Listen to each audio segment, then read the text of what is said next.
आज़ाद समाज पार्टी के सदर और रुकन पार्लियामान चंद्रशेखर आज़ाद ने मुल्क में चल रहे यूजीसी मुखालिफ एहतजाज पर बात की और सरकार की और यूजीसी के नए ज़ाब्ते की खुलकर मुखालिफत की। चंद्रशेखर आज़ाद ने कहा है कि असल लड़ाई मंडल कमीशन से चली आ रही है, वही हम ओबीसी भाइयों के साथ खड़े हैं। सरकार इन गाइडलाइंस को वापस लेके दिखाए तो पता चल जाएगा कि सरकार किसके साथ खड़ी है। यूजीसी को लेकर जिस तरीके से देश भर में बवाल मचा है, उसको लेकर ये कहा जा रहा है कि जो कमेटी है उसमें सवर्णों का या फिर दलितों का उस तरीके से, आप किस तरीके से देखते हैं इस पूरे मामले? जी देखिए, मेरी बात सुनिए, बिना तथ्य के आप किसी भी बात को जोर जोर से कह देते रहिए, इसका मतलब वो सच नहीं हो जाएगी। आप जाके कहीं धरना प्रदर्शन कर दीजिए, कोई बहुत हल्ला मचा दीजिए, बहुत जोर से कहिए, स्पीकर लगा कहिए, तो इसका मतलब फिर भी झूठ सच नहीं हो सकता, सच सच रहेगा। उस गाइडलाइन में ऐसा भी कुछ नहीं है जिससे SC/ST के बच्चों के साथ जो रैगिंग, OBC के बच्चों के साथ जो जाति के आधार भेदभाव होता है वो ख़त्म हो जाएगा, ऐसा भी उसमें कुछ है नहीं है। सिर्फ ये है कि अगर ऐसा होगा तो उसकी रिपोर्टिंग होगी, उसकी जांच होगी, 7 दिन के अंदर पहली जांच होगी, फिर 15 दिन के अंदर दूसरी जांच होगी, और अगर इसी तरह से वो सही पाया गया तो फिर उसके खिलाफ कार्रवाई होगी। उसके बावजूद भी अगर उसको कहीं ऐसा लगता है गलत वो हो रही है तो वो लोकपाल में जाके अपनी बात को रख सकता है। इतना विशेष अधिक छूट जो है वहाँ जिसके ऊपर आरोप लगेगा उसको मिली। रही बात कमेटी की, कमेटी पे बहुत बारीकी से झूठ बोला जा रहा है।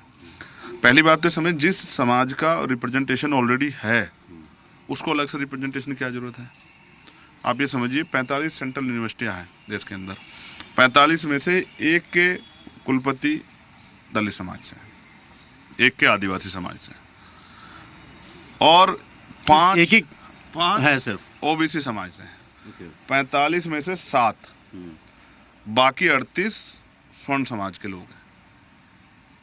अब जहां वो जो समता समिति बनेगी उसके जो हेड होंगे वो यूनिवर्सिटी के वाइस चांसलर होंगे, वाइस चांसलर कुलपति होंगे। वो ऑलरेडी 38 जो है, इसको परसेंटेज में आप निकालोगे तो लगभग 85% जो है ऑलरेडी जो है रिप्रेजेंटेशन वहां उनका है।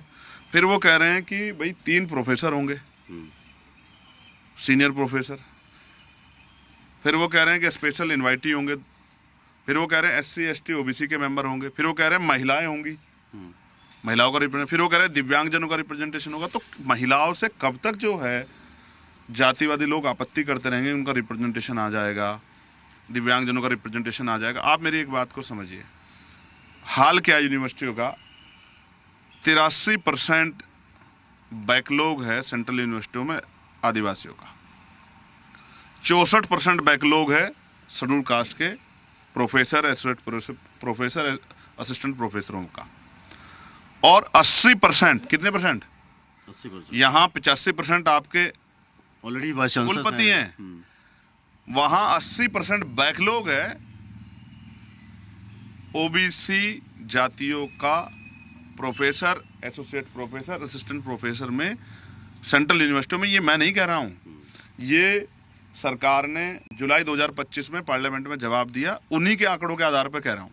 अच्छा, आप सोचिए, एक डिबेट में स्वर्ण जाति के लोग बैठे, स्वर्ण जाति का एंकर है, वो बैठ के चिंता करें कि दलितों के साथ भेदभाव नहीं हो रहा है, तो उनको क्या पता? दलित होने का दर्द तो दलित ही जानता है, और मुसलमान होने का दर्द मुसलमान जानता है, और पिछड़ा वर्ग होने का दर्द पिछड़ा वर्ग जानता है, और आदिवासी होने का दर्द आदिवासी जानता है, उनको क्या पता है?